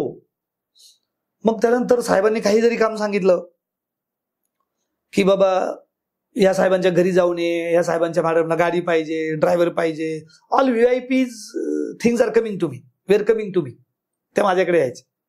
आणि आय वॉज थिंक, मला आय स्टील रिमेंबर त्या टायमिंगला इन्फोसिस क्लायंट होता साहेबांचा, एक साहेब होते त्या इन्फोसिसचे. मग त्यांचं बुकिंग असलं कधी कधी तर रात्री 1:30 वाजता जाऊन मी गाड्या चेक केल्या 3दा 4दा पर्सनली, पण साहेबांची कंप्लेंट नाही आली पाहिजे. I was staying at Nigdi. आणि माझं त्यानंतर माझं लग्न झालं. 15,000 ते 20,000वर गेलो मी. In the year of 2010 I married. I was staying on rent 2010. I was having Pulsar at that time with me. आणि मग मी निगडी तू ते आमचं चालू असायचं काम करणं वगैरे वगैरे. मग तोपर्यंत मी खूप एक्सपर्ट झालो त्याच्यामध्ये. 1-2 वर्ष काहीतरी गेले असतील. मग खूप काय अप अँड डाऊन त्याच्यामध्ये आले. ऑफिसमध्ये काम करताना पॉलिटिक्स, हा पुढे जातोय, हे करतोय. तर मग माझं काम असं असायचं की मी प्रत्येकाशी फाईट करायचो, जिथं जिथं चुकायचं, जिथं जिथं चुकायचं प्रत्येकाशी मी फाईट करायचो. आणि मग साहेबांना पण आवडायचं की यार हा खूप चांगलं काम करतोय. आणि आय वॉज लाईक, मनात कसलं पाप नाही, कधी कोणाच्या रुपयाला शिवायचं नाही. क्लॅरिटी, हॉनेस्टी, एथिक्स, ह्याच्या काही सगळ्या गोष्टी आहेत त्या सगळ्या जपाय. डेडिकेशन. मी खूप काही इतक्या इम्प्रुव्हमेंट्स केले. डिझेल ड्रायव्हरच्या ॲव्हरेज पासून, ड्रायव्हर रिक्रुटमेंट, अपॉइंटमेंट पासून, लाईक मला अजून आठवत आहे मला जेव्हा ऑपरेशनची पण टीम माझ्या अंडर असायची, तर माझ्याकडं आता ती मुलगी आजही पुण्यात आहे, मिस बरखा म्हणून. तर कोणी जरी माझ्या डिपार्टमेंटला कोणता सिनियरही माझ्यापेक्षा जर आला काही बोलायला लागला तर ती म्हणायची हम डी गँग के आदमी है. डी म्हणजे दीपक. कारण त्याला माहित होतं की, आणि माय लिडरशिप वॉज व्हेरी डिफरंट. मी खूप बोलायचो, खूप कडक वागायचो आणि तेवढंच लोकांना प्रेम लावायचो. त्यामुळे लोक माझ्यावरती तेवढी काम करायची, ड्रायव्हर असो कोणी असो. I was taking care of everything. मग याच्यामधूनच पुढे दिवस गेले. 2-3 वर्ष मी काम केलं. पण वन फाईन डे काय झालं की मला खूप हट झालं की एक ड्रायव्हर माझ्याकडे आला आणि तो मला म्हटला की साहेब मला, मी 5 वर्ष झाली इथे काम करतोय BMC सॉफ्टवेअरमध्ये. तो he was a permanent driver from that agency. मी आता मुद्दाहून नाव घेत नाही एजन्सीचं वगैरे, असं कसं बाकीचं असं वाईट काही नाही, नाव घ्यायला काही अडचण नाही. I still respect them. आणि तो आला, तो म्हटलं साहेब मला एक एक्सपिरियन्स सर्टिफिकेट हवं आहे, असं मी काम सोडतोय. त्याच्या अगोदरची तुम्हाला गोष्ट सांग. तो गावी गेला, त्याने मला फोन केला. मला वाटलं साहेब मला मुलगी बघायला येणार आहे, तुम्ही फक्त एक काम करा, मला सांगा ना, मी तिथं परमनंट आहे, मी असं आहे. मी आय स्टील रिमेंबर आहे. मी त्याला म्हटलं एक गोष्ट लक्षात घे, त्याचं नाव विजय होतं. म्हटलं मी कधी खोटं बोलत नाही, त्यामुळे मी हे कधीच करणार नाही. मग तो म्हटला ठीक आहे साहेब. मग तो तिथून आल्यानंतर आणि म्हटलं मला जॉब सोडायचा आहे, आणि त्याने एक्सपिरियन्स सर्टिफिकेट मागितलं. मग मी HR कडे गेलो. मी HR ला म्हटलं असं असं आहे. तर ऑलमोस्ट बरीचशी कामं मी बघायचो, इंटरव्ह्यू घेणं, हे करणं, ते करणं, जेवढं मला शक्य होईल. ऑलराऊंडर ना, सांग का नाही राहिलो, जे काय मिळेल दिसेल. Yes, anything and everything. He quality आहे खरं तर ना. म्हणजे मी खूप छान पद्धतीने ऑब्झर्व करतोय. इव्हन ऑडियन्सला पण मला सांगावं असं वाटेल की आयुष्य कसं बदलतं. आयुष्य असंच बदलत नाही. कोणतंही काम छोटं किंवा मोठं नसतं. तुम्ही ज्या कामाला न्याय देता ते काम सुद्धा तुम्हाला न्याय देतं. आणि तिथून खरं तर तुमचं आयुष्य बदलू शकतो. तुमचं एज्युकेशन काय आहे, तुम्ही कुठल्या बॅकग्राऊंडमधून आलाय, ह्याच्यापेक्षा तुम्ही किती प्रामाणिकपणे आणि किती डेडिकेटेडली एखाद्या गोष्टीकडे तुम्ही काम करताय याच्यावरती मला वाटतं की आयुष्य घडतं. नक्कीच आहे. आणि तुमच्या बाबतीत तसंच झालं. तुम्ही तिथे पूर्णपणे स्वतःला वाहून घेतलं. हे मला अपॉइंट केलंय मार्केटिंगला म्हणजे माझं तेवढंच काम आहे हा विचार न ठेवता अगदी HR पासून, रिक्रुटमेंट पासून, ड्रायव्हर पासून, गाड्यांपासून, म्हणजे जिथे कमी तिथे मी. करेक्ट. हा अप्रोच ठेवलात म्हणून आजही माझ्या मोबाईलमध्ये 9,000 प्लस नंबर्स आहेत. ओके, कोणता ड्रायव्हर आला, वेंडर आला, कोणीही आला, I was like saving the number. मग कोणाला कोणती इमर्जन्सी आली, रात्र येऊ, काही येऊ, I was having the solution with. त्याचं सोल्युशन काय. मग मी तिथं काम केलं. मग एवन फाईन डे काय, जसं मी तुम्हाला सांगतो, ड्रायव्हर आला, त्याने अपॉइंटमेंट, त्याने एक्सपेन्स सर्टिफिकेट मागितलं आणि तो एक्सपेन्स सर्टिफिकेट मागितल्यानंतर काय, मी HR कडे गेलो. HR ला म्हटलं असं आहे. तो म्हटलं ठीक आहे, मी सांगतो मॅडमकडे जातो. साहेबांच्या घरचे काही लोक तिथे असायचे काम करायला, म्हणून साहेबांकडे जातो आणि मॅडमकडे जातो आणि तिथे येतो. आणि मग तरी ते दिलं प्रिंट करून, त्याला प्रिंट करून दिलं. तो ड्रायव्हर माझ्याकडे परत आला. तो म्हटलं साहेब पहा ना मला कसं येईल. म्हटलं काय आलं, तर ते प्रिंट थोडीशी तिरकी आलेली, मॅटर जे होतं ते A4 पेपरवरती तिरका आलेलं. तर ते तिरका आल्याच्या नंतर मी तर ठीक आहे चल मी परत जातो, काही मोठी गोष्ट आहे. मी परत HR कडे गेलो. HR ला म्हटलं यार तू असं एवढी वर्ष आपल्याकडे काम केलंय, प्लीज जरा मॅडमना सांग की बा असं आहे, त्याला परत रिप्रिंट करून दे, एवढीच गोष्ट होती. तो HR परत तिकडे गेला. त्यानंतर तो म्हणतो नाही, तो मला म्हटलं साहेब मी नाही जात, तुम्हाला माहिती आहे म्हटलं ते मला फायर करतील. म्हटलं ठीक आहे मी जातो. मी गेल्यावरती तिथे 2 मॅडम असायचे. मी गेलो, मी म्हटलं मॅडम असंच झालं असं. तर हा टर्निंग पॉइंट आहे. मग इथं काय झालं, साहेबांच्या जवळच्या मॅडम असायच्या त्या घरचे, त्या मला म्हटल्या दीपक मला नेहमी हा प्रश्न पडतो की तुम्ही ड्रायव्हर्सला आणि वेंडर्सला एवढं फेवर का करता. I was shocked. मी म्हटलं नाही मॅडम मी असं काही नाही करत. He is living. अनेक वर्ष त्यांनी केले. He was alone round the clock, he was handling. पण त्याच्या मागचं दुसरं एक कारण होतं साहेब, मी जर त्यात इंटरफेअर नाही केला तर तिथं नो बडी वॉज देअर की ते ह्या गोष्टी बघणार. कारण जेव्हा गाववाल्यांचे पण इश्यूज यायचे ना, दॅट वर कमिंग टू मी. गाववाले असं म्हणायचे, मला येऊन म्हणायचे साहेब इथं 4-5 हजारावर काम करणाऱ्या मुली आम्हाला उलट बोलतात, आमच्या घरात किती बायका काम करतात. म्हणजे एक्झाम्पल मी तुम्हाला सांगतो, जास्त बाकीची लँग्वेज मी तुम्हाला सांगत नाही. बरोबर. आणि मग आता कसं असायचं, पहिलं ते हिंजवडी बिंजवडी इकडं तिकडं सगळीकडे गाड्या गोड्या येणार जाणार. तर शेवटी बिझनेस आहे तर ते मॅनेजमेंट त्यांना करावं लागायचं. मग ते सगळं हँडलिंग माझ्याकडे असायचं, because I was handling everybody with respect आणि रिझल्ट निघणं इम्पॉर्टंट जे काय आहे. बरोबर. आणि ते असं म्हटलं, मी म्हटलं नाही, मला थोडंसं फील केलं, खूप फील झालं मला. मी म्हटलं की मला माहित, त्याचं दुसरा बॅकग्राऊंड काय होतं की मी जर हेल्प नसती केली तर त्याने अख्ख्या ऑफिसमध्ये धिंगाणा घातला असता 100%. कारण त्याचं नेचर तसं होतं, ड्रायव्हर होता आणि त्याचं नेचर तसं होतं, मला माहित होतं. आणि त्याला कंट्रोल करणार फक्त मी एकटाच होतो. आणि म्हटलं मला 2 गोष्टी, एकदाचा चाललाय व्यवस्थित चाललाय, त्याची झंझटही नाही आणि त्याला बी त्याचं समाधान लागेल, तर let him go. This was the situation handling. पण ते म्हटलं, मी म्हटलं मॅडम असं काहीच नाही, पण how are you talking like this, असं का म्हणताय तुम्ही. मी जीवाचं रान करून काम करतो. साहेब बोलले तर मला काही नसतं वाटलं, मी तुम्हाला पुढचा विषय सांगतो. किंवा मग हे नंतर जर मला म्हणणार असतील की नाही ठीक आहे माझ्याकडून चुकलं तरी दॅट्स ऑल ओके, पण आय वॉज अवेअर ऑफ की हे परत होणार नाही. आणि मग मी त्या दिवशी मी इतकं हर्ट झालो ना, I still remember, I have to leave, मला काम सोडायचं. आणि मी विचार केला स्वतःशी, दे वर हॅव्हिंग अ गुड बिझनेस. त्याच्या इनबिटवीनची गोष्ट सांगतो. इनबिटवीन त्यांनी एक सिनियर जनरल मॅनेजर म्हणून अपॉइंट केलेले. त्यांचं माझ्या एका कामावून विषय झाला तर मालकाने त्यांना विचारलं की दोघांपैकी एकाला जावं लागतंय. तर ते जनरल मॅनेजर काय म्हटले, सिनियर GM होते ते म्हटले नाही सर, अगर दोघांपैकी एकाला जायचंय तर मी सोडतो, कारण दीपकची नीड आहे कंपनीत. वा. म्हणजे मी एवढ्या ज्युनियर लेवलला असून ॲज अ मॅनेजर फक्त, पण दीपकची नीड आहे, म्हणजे आय बिल्ट अप दॅट. आणि मग मी जॉब सोडला. मी म्हटलं, त्या टायमिंगचं मला सेंटेन्स आठवतं, मी स्वतःशी बोललेलो. मी म्हटलं काहीही नाही झालं, ॲटलिस्ट यू नो इंग्लिश. आणि I was getting 25,000 rupees salary. You can easily earn 25,000 rupees. हा एक गोष्ट आहे, sorry forgot to tell in between. म्हणजे 3 वर्षाच्या का 4 वर्षाच्या काळामध्ये what I did, I took my first Indica त्या टायमिंगला 80,000 or 86,000 was the down payment. मी साहेबांचा तेव्हापासून आभारी आहे. त्यांनी मला 50,000 दिले मालकांनी, आणि नाही सॉरी 50,000 मी बहिणीकडून आणले माझ्या मुंबईच्या. तिने मला 50,000 दिले आणि 30,000 रुपीज आय टूक इट फ्रॉम द ओनर. असं 80,000 रुपये भरून मी पहिली इंडिका घेतली. आणि 1 वर्ष झाल्यानंतर समोर मी कामाला लागल्यानंतर एक इंडिका घेतली. इंडिका पर्सनल यूज साठी? No, for business purpose. खरं तर म्हणजे बिझनेस तिथून स्टार्ट झाला. येस. आणि मग मी घेतली. मग मी वर्षानंतर दुसरी केली.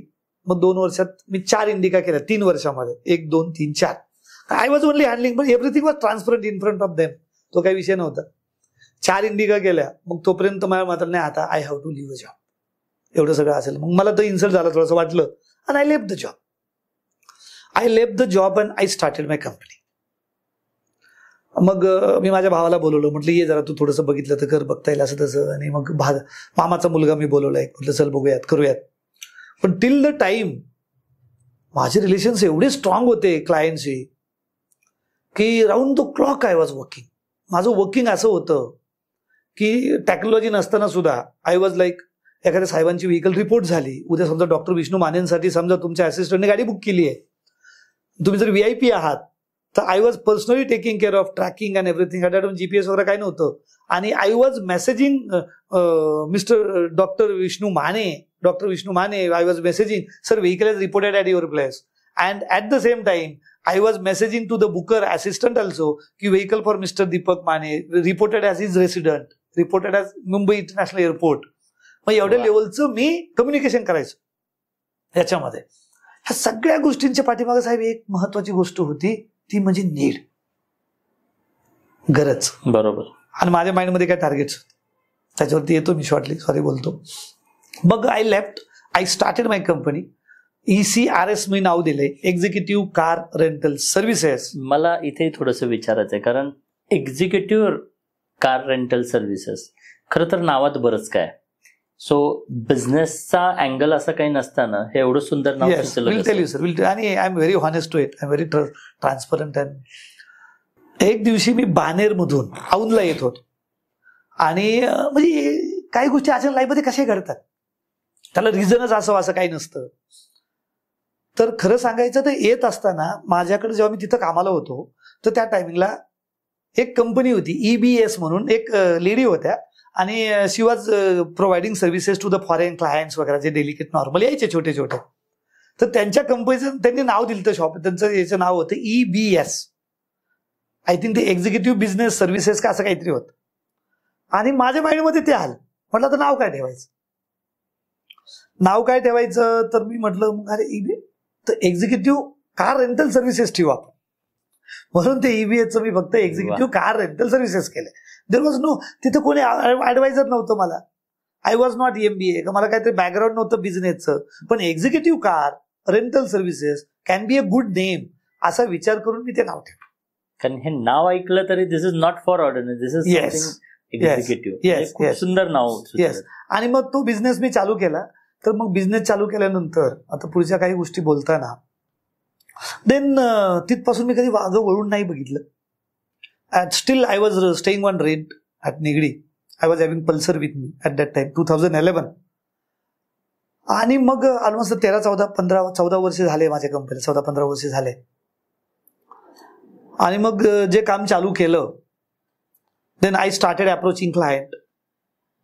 आणि क्लायंट्सने माझं रिलेशन्स एवढं चांगलं होतं, खूप चांगलं रिलेशन्स होतं. आणि आय वॉज गेटिंग. बट याच्या मागचा महत्वाचा मुद्दा मी तुम्हाला सांगेन की नॉर्मली लोक काय करतात, चालू केलं ऑफिस, मग एक माणूस भरतील, 2 भरतील, नाही भरतील. I was not having that much of sufficient money with me, but what I thought of, मी म्हटलं करायचं तर पहिल्या दिवसापासून राऊंड द क्लॉक चालू करायचं, 24 तास, 24/7. And I started 24/7 from the first day. And this is the key factor here. Normally 1 दिवस करणार, 2 दिवस करणार वगैरे. आता मी खूप लोक बघितली, आले गेले, माझ्या नंतर आले गेले वगैरे वगैरे. अभिमानाने सांगेल की ज्या कंपनीपासून मी कार रेंटलची सुरुवात केली त्यांच्यापेक्षा, म्हणजे त्यांचा पुण्यामध्ये जेवढा बिझनेस आहे त्यापेक्षा कितीतरी पटीने जास्त बिझनेस आहे माझा आज. आणि ते कंपनी त्यांचे ओन ब्रँचेस आहेत ऑल इंडिया वगैरे वगैरे त्यांचे. आणि त्याचा खूप मोठा पॉलिटिकल बॅकग्राऊंड आहे मागचा. ओके, मुंबई स्थित इकडचं वगैरे वगैरे. आणि आज घडीला executive car rental services we are dealing with more than 200 corporate clients. All are multinational corporates including government organizations like NABARD, RBI, and big corporates like John Deere, Cummins, and there are many big corporates, 200 plus corporate clients, and we are providing services in 180 plus cities of India. Wow. And all remote locations including Andhra, everywhere. Jammu Kashmir also, local services we provide from here. And Pune is the only point of contact for all operations, your coordinations, billing, payments, everything. Pune is the only one point of contact. As on date, we are having 3 locations in Pune. Jay Ganesh Vision मध्ये A wing ला 4th floor ला माझं corporate communication office आहे. आदित्य बिर्लाच्या पुढे गेल्यानंतर आपण जो थेरगावला रस्ता जातो तिथं ऑलमोस्ट 1 एकरच्या आसपास आमचा एरिया आहे. आणि तिथं माझं ऑपरेशनल ऑफिस आहे, मेन ऑफिस. त्याच्यामध्ये आमचं इन हाऊस सर्व्हिस सेंटर सुद्धा आहे. दॅट की I believe that nobody kept in car rentals in Pune. आणि पुणे एअरपोर्टच्या अलीकडेच जिथं आपल्या ते कुंड्यावाले वगैरे बसतात, 5-9 चौक बोलतो आपण त्याला, त्याच्या तिथं 20 गुंठ्याच्या आसपास माझं दुसरं एक ऑफिस आहे जे राऊंड द क्लॉक चालतं 24/7. इनसाइड डिझेल टँक्स आहेत माझ्या ओन व्हेकलसाठी वगैरे. आणि अभिमानाने सांगेल, चांगलं वाटतं सांगायला, की स्पॉट रेंटलमध्ये आमच्याकडे वेगवेगळे हे आहे की एक स्पॉट रेंटल म्हणजे as and when required. Corporate जे तुम्हाला बुकिंग देतं, there is not a fix guarantee of the business, but almost fix मिळतोच, but there is not a fix guarantee of the business. याला स्पॉट रेंटल किंवा on call basis किंवा as and when required आम्ही म्हणतो. दुसरा असतो employ transportation services. आणि मग बाकी लीज आहे, मंथली व्हेकल्स असतात इतर. तर त्या स्पॉट रेंटल हा जो एक मेजर बिझनेस असतो, if I'm not wrong, we are at number 1 in Pune's market. Wow. Spot rental मध्ये. We are having 100 plus staff working for my spot rental and all these things. 100 plus staff. And more than 600 vehicles we are running on road on daily basis. 600 vehicles. 600 vehicles. Wow. And employee transportation also we started since from few one year or more than a year you can say. And now we are having good clients into that also. And as on date we'll definitely cross this year 50 CR. मग आमचा जो business सुरू झाला तो पहिल्या वर्षी काहीतरी 6 लाख, मग त्याच्यानंतर 76 लाख दुसऱ्या वर्षी, मग 3 करोड, मग नंतर 5 करोड, मग 10 करोड, मग 15 करोड, मग 16 करोड, मग 18 करोड. लॉकडाऊन मध्ये I was paying almost 40 lakh from my pocket. 40 lakhs. Complete business was stopped almost. बरोबर. ते 2 वर्ष complete. Yeah, it was. But I was very confident. त्याचं दुसरं एक कारण आहे. I always keep very satisfied myself. मी खूप स्वतःला सॅटिस्फाईड ठेवतो. त्यामुळं माझ्या माइंडमध्ये माझे प्लॅनिंग होते, किती दिवस चाललं तर कसं होईल, काय होईल, 1 वर्ष गेलं तर काय होईल, 2 वर्ष गेलं तर काय होईल, वगैरे वगैरे. आणि समोर जसं लॉकडाऊनमध्ये आम्ही परत बाहेर आलो आणि बिझनेसने अजूनच बूम परत मार्केटमध्ये आली आणि इट्स गोईंग गुड. मागचे 2 वर्ष खूप चांगले गेलेत. आणि आय फील की या करंट येणाऱ्या 2025-26 मध्ये आता business may be double. Definitely will cross 80 to 100 CR for sure. कारण आतापर्यंतचा जो बिझनेस होता, आतापर्यंत गाड्या घ्या, घरं घ्या, ऑफिसेस घ्या, किंवा एक बेस तयार करावा लागतो. एवढी वर्ष आतापर्यंतचा तो प्लॅटफॉर्म झाला. येस. आता इथून पुढे उंची गाडी. येस. आता खरा बेस तयार झालाय कंपनीसाठी. एम्प्लॉई किती आहेत? एम्प्लॉईज 100 प्लस एम्प्लॉईज आहेत. आणि म्हणजे अपार्ट फ्रॉम ड्रायव्हर्स 80,000 रुपयाचं कर्ज घेऊन सुरुवात झालेली पहिली इंडिका. Yes yes. आज किती गाड्या आहेत? आज my own is around you can say 125 plus आहेत. आणि आम्ही रोटेशन मध्ये विकत राहतो. स्वतःच्या गाड्या एवढ्या जास्त परवडत नाहीत म्हणून आम्ही जास्त घेतही नाही. आता आम्ही एम्प्लॉय ट्रान्सपोर्टेशन मध्ये चाललोय. तर soon there are many big corporates are there. So even we are planning to 100 plus vehicle at a time now of own. कारण काही ओन कॉन्ट्रीब्युशन तिथे आम्हाला टाकायचं आहे.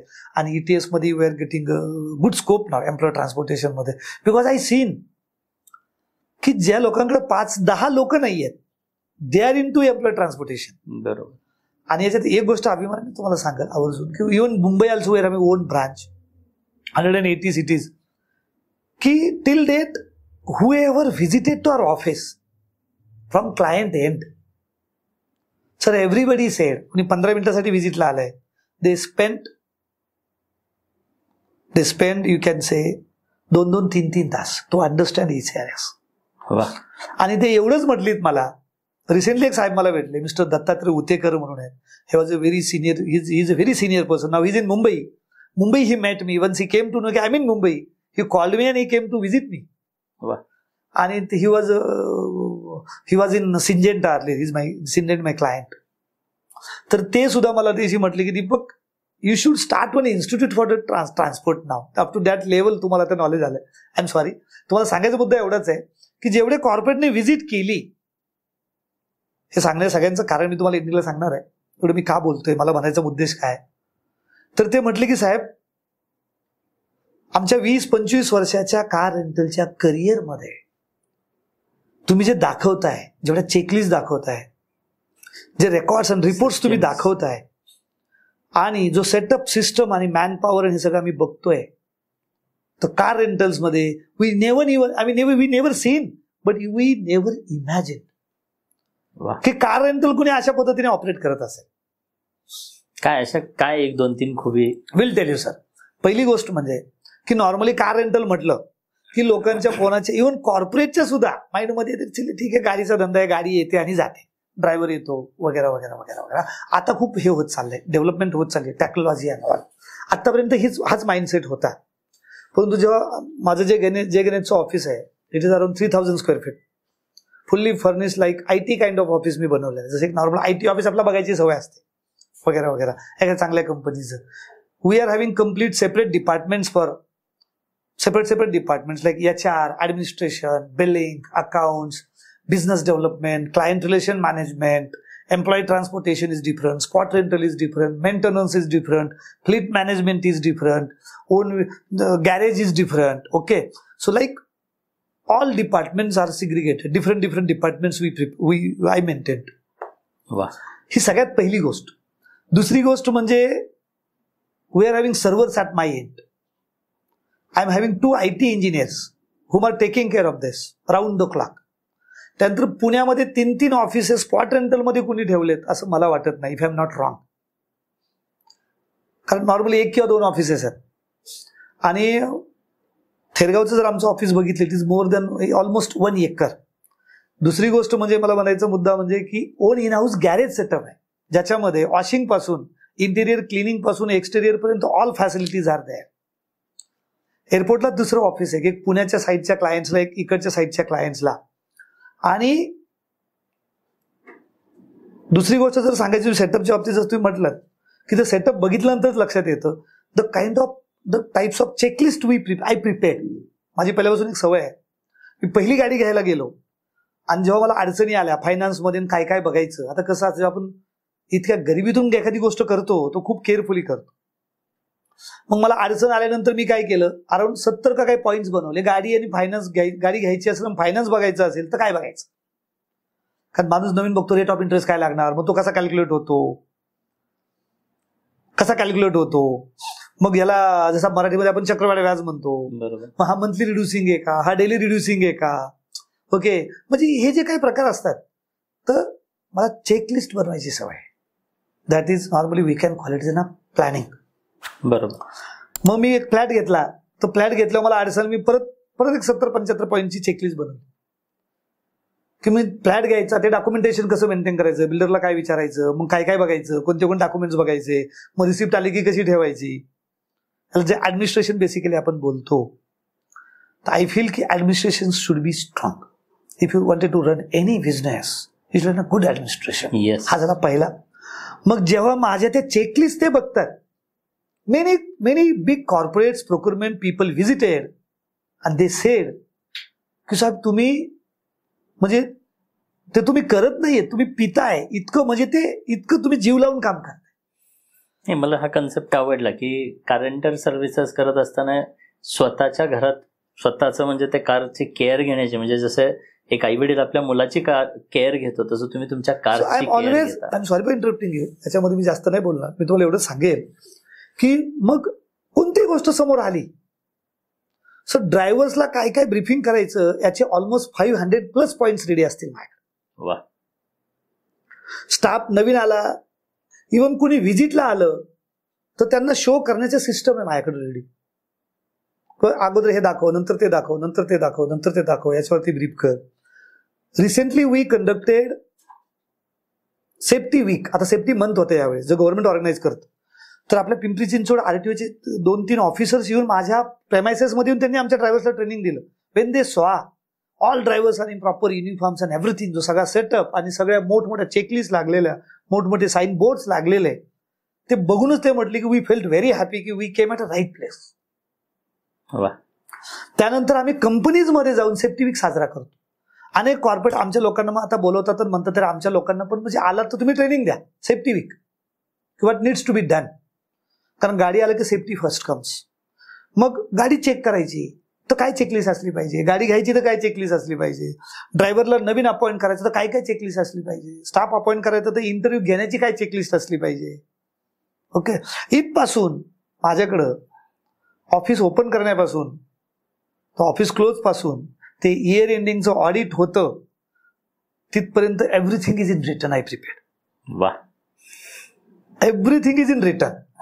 आणि मग काय होतं, जेव्हा तुमचा वीकली रिव्ह्यू होतो, मग तो वीकली रिव्ह्यू होताना तो कशावरती झाला पाहिजे, मग त्याच्यामध्ये माझं थिंग्स टू डू याला मी बोलतोय checklist. Daily things to do, weekly things to do, monthly things to do, quarterly things to do. Even वर्षातून एकदा जरी काम करायचं असेल इट इज मेन्शन, कारण ते स्किप नाही झालं पाहिजे. आय सीन की स्किप झाल्यामुळे काय होतं. आजपर्यंत रेकॉर्ड आहे की अनेक वेळा लोक येतात, बोलतात, जातात. मी जनरल मॅनेजर्स अनेक वेळा अपॉइंट केले, आता आहे स्टडीली आहे. तो लोक जाताना मला म्हणतात साहेब तुमचं स्पीड मॅच करणं डिफिकल्ट आहे आम्हाला. तो होतंय काय, मी लोकांना सांगतो दादा, जसं एक आई जर घरात नसेल आणि पप्पा घरी नसेल, एक लहान बाळ घरी असेल, तर तुम्ही 10 जरी लेडीज त्या मुलाची काळजी घ्यायला दिवसभरात ठेवल्या आणि तुम्ही बाहेर असाल तर तुम्ही 10 वेळेस कॉल कराल. Though there are 10 females are there to take care of 1 kid. पण एकटी आई घरी असेल ना, तो वडील एकदाही फोन करणार नाही, आणि त्याला माहितीये मदर इज देअर. येस. तो company is my baby. I cannot forget about my work and my company.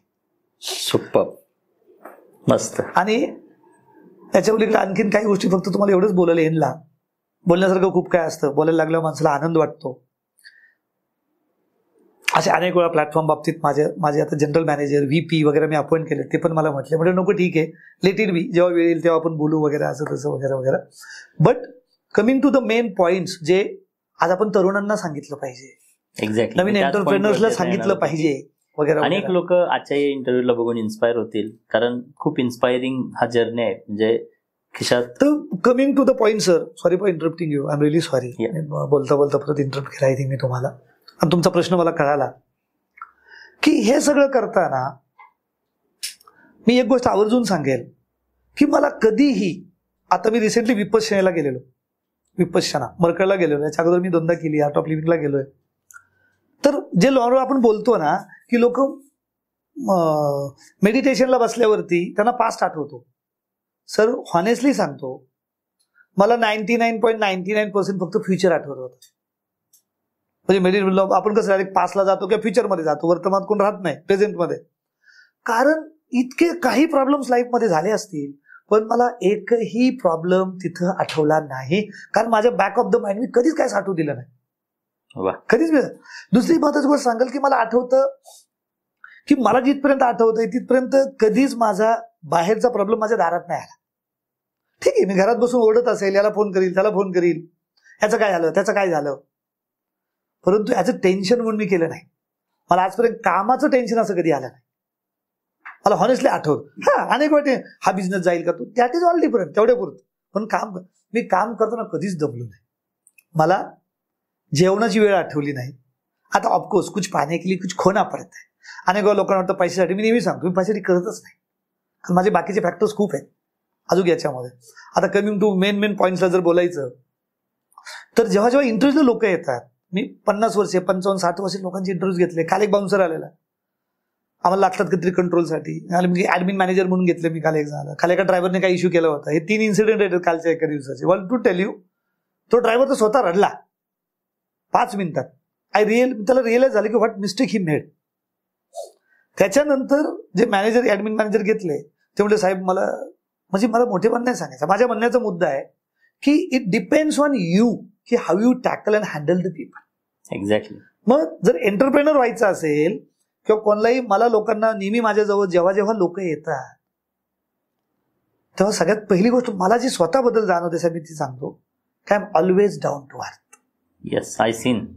मला कधीच असं वाटत नाही की आपण एखाद्या छोटी मोठीच आहे पण तिचा का होईना आपण मालक आहोत. मला कधीही शिवून जात नाही. मी आजही माझ्या गावाकडे जातो 15 दिवसातून, महिन्यातून. मी अख्ख्या शेतीला राऊंड मारतो.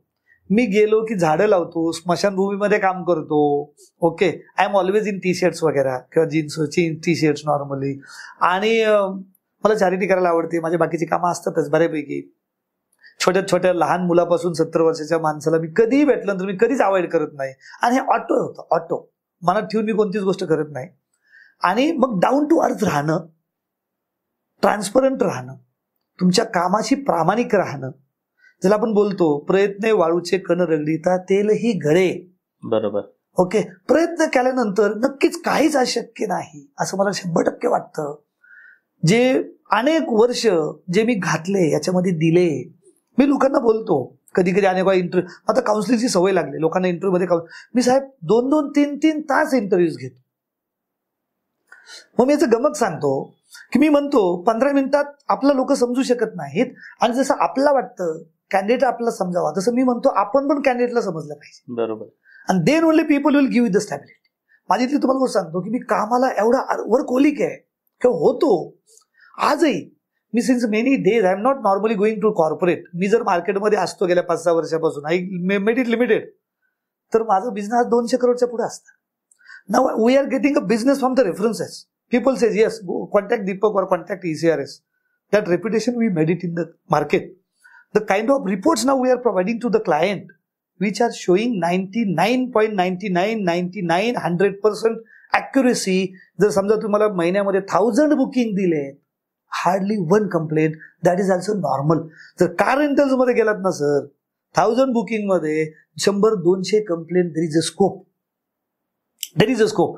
मग एवढा नवीन सिस्टम मी अडॉप्ट करत गेलो की सांगायचा मुद्दा एवढाच आहे की याच्यामध्ये सिस्टम तुम्हाला सांगत नाही आता काय, परंतु गोष्ट दिसली की सिस्टम इथं काय केलं पाहिजे, इथं काय केलं पाहिजे. प्रॉब्लेम आला की त्याचं परमनंट सोल्युशन. प्रॉब्लेम आला की त्याचं परमनंट सोल्युशन. त्यासाठी चेकलिस्ट असेल व्हॉट एव्हर. येस, बट ते करायचं, पुन्हा प्रॉब्लेम रिपीट नाही झाला पाहिजे. आणि एक माणूस, मी नेहमी म्हणतो, एक ते पंतप्रधान चुकलं तर तेच चुकणार, आपण चुकलो तर कंपनी चुकणार. मग राऊंड द क्लॉक ऍक्टिव्ह. आजही मी कधी एक साईडला गेलो, मला अचानक एखादा विषय आठवला, मी एक साईडला सोडून तो विषय ग्रुपवरती टाकतो व्हॉट्सअपला. रात्री 12 असो, 1 असो, 2 असो, 3 वाजता आठवलं की लगेच ग्रुपवर टाकू. विसरलो तर काय करायचं. This way I work. Normal लोकांना वाटतं, कोण म्हणतं नशीब आहे, कोण म्हणतं असेल. मी माझ्या आयुष्यामध्ये कधी नशीब विश्वास नाही ठेवला. आय बिलीव्ह की what ever you will do will happen. 100% तुम्ही करत राहा. मग आता याच्यामध्ये जी जोड लागते, मी नवीन एंटरप्रेन्योर्सला किंवा मुलांना जेव्हा कोणी माझ्या आजूबाजूला साहेब असे 100 लोक मी कधीही तुमच्या समोर आणेल.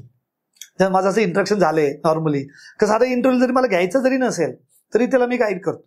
कोणी रॉंग पाथला जात असेल तरी मी गाईड करतो की हे करू नको बाळा, हे करू नको मॅडम, हे करू नका, you go in to it, you go in to it, तुम्ही हे करा, तुम्ही ते करा, बाकीच्या गोष्टी करा. तर माझ्या सक्सेसमध्ये सगळ्यात मोठा पॉइंट वेल एस्टॅब्लिश दिसत असलं तर ह्या सर्वांमध्ये माझ्या पत्नीचा खूप मोठा वाटा आहे. कारण स्टार्टला लग्न झाल्यानंतर पहिली 6-7 वर्ष I was not able to give a time at all, but she supported me a lot and she was always with me, she still with me. कारण फॅमिली मोरल सपोर्ट असणं ही खूप महत्वाची गोष्ट असते. याच्यासोबतच मग जसं ग्रो होत गेलं तसं माझ्या सगळ्या सिस्टर्स असतील, सगळे माझे ब्रदर्स असतील, ह्या सर्व लोकांनीही time to time they supported me morally and that is the great thing I can say ever.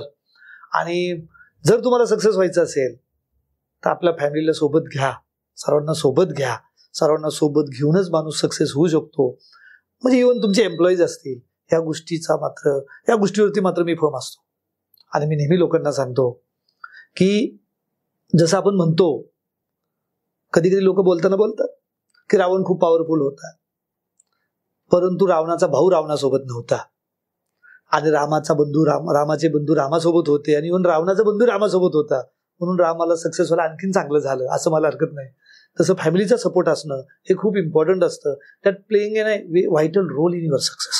की नवीन मुलांनी, नवीन एंटरप्रेन्योर्सनी बिझनेस जर टाकायचं असेल तर त्यांनी पॉझिटिव्हली ह्या सर्व विषयांकडे बघितलं, एक टार्गेट ठेवलं. ह्या टार्गेटमधली एक गोष्ट मी तुम्हाला सांगायचं राहिलो की जसं मी म्हटलं, नीड, मी या मतावर ठाम आहे, नीड. मग तुमचं नॉलेज, तुमची कार्यक्षमता, तुमची बुद्धी, ह्या गोष्टी त्याला सोबत सातत्य नक्कीच असतं, पण नीड आणि त्याच्यासोबत तुमचं जे गोल आहे, तर माझं गोल नेहमी एकच असायचं की मला माझ्या मागच्या घरच्या लोकांना खूप मदत करायची आहे, आणि ते टार्गेट तुम्हाला सक्सेसकडे घेऊन माझ्या एम्प्लॉईजचं आहे. म्हणजे मी लोकांना अभिमानाने सांगतो की त्यांच्या वडिलांची जरी कंपनी असती ना, तर त्यांनी एवढं काम केलं नसतं, एवढं ती लोक माझ्या कंपनीत काम करतात. वा, मस्त. आणि त्याचं कारण काय साहेब, मी म्हणतो ना की अनेक लोकांनी आपल्या आई वडिलांचे बिझनेस सुद्धा बुडवले किंवा बुडले. कारण माणूस काय म्हणतो, मी ओनर आहे, मला माझ्यापेक्षा काळजी तुम्हाला जास्त आहे का? पण आज नुसतं ओनर होऊन चालत नाही. तुमच्या फिंगर टिप्सवरती गोष्टी माहीत पाहिजेत. आज 100 माझ्या लोकांना जे माहीत नसतं साहेब, ते आजही मला माहिती असतं. तेवढी इन्व्हॉल्वमेंट आहे माझी, तेवढं कष्ट मी करतो, तेवढी माझं डेडिकेशन आहे. माझ्या म्हणण्याचा अर्थ एवढा आहे. अगदी बरोबर. दुसरं, स्टाफ घेताना जसं मी 2-2, 3-3 तास मी इंटरव्ह्यूज घेतो. का? त्याच्यामध्येच त्याचं काउन्सिलिंग. मला रॉकेट सायन्स लागत नाही, मला जेवढ्या गोष्टी लागतात त्या समजल्या, मग त्याने ओनर म्हणून काम केलं की यू विल ग्रो. मगच यू विल ग्रो. 10-12 वर्ष झाले माझ्याकडे लोक आहेत. एक मुलगी आहे माझी असिस्टंट म्हणून काम करते, तिचा इंटरव्ह्यू पुणा स्टेशनला पावसामध्ये घेतला होता. शी वॉज सेइंग की सर मी चालले आता, it was my need at that time, I was at Kasarwadi. मी म्हटलं madam please wait, I am anyways coming to Poona station. माझ्या एका मित्राला आर्मीवाल्याला मला ड्रॉप करायचं होतं तिथं. मी शी स्टील विथ मी. पण एक गोष्ट आहे, ज्यांना काम नाही करायचं ती लोक माझ्याकडे टिकली नाही, टिकणारे नाही. पण जरी गेली तर ते परत आपण कधी बोलवलं तर यायला तयार आहेत. फक्त प्रश्न कशाचा आहे की काम म्हणजे पॅशन झालं पाहिजे. अगदी बरोबर. काम म्हणजे पॅशन झालं पाहिजे. ऑफकोर्स जसं मी परत रिपीट करतो, कुछ पाने के लिए कुछ खोना पडता है. पैसे म्हणून मी आजही करत नाही, आणि म्हणून मी गेली अनेक वर्ष झालं मी थोडासा याच्यात चाललं. मग क्लायंट्स मला रेफरन्सेस देतात, we are getting a business now, we again started in to employ transportation, की चलो will again jump and will go. पुढचा येणारा काळ खूप चांगला आहे. ह्या सगळ्यामध्ये जसं मी तुम्हाला सांगितलं, कधी जेवण नाही आठवलं, आज कधी पार्टीला जायचंय असे क्षण खूप कमी आले. ते बी गेल्या काही वर्षांमध्ये नॉर्मल आली असती. कधी आठवलंच नाही, कधी कोणाचं लग्न नाही आठवलं.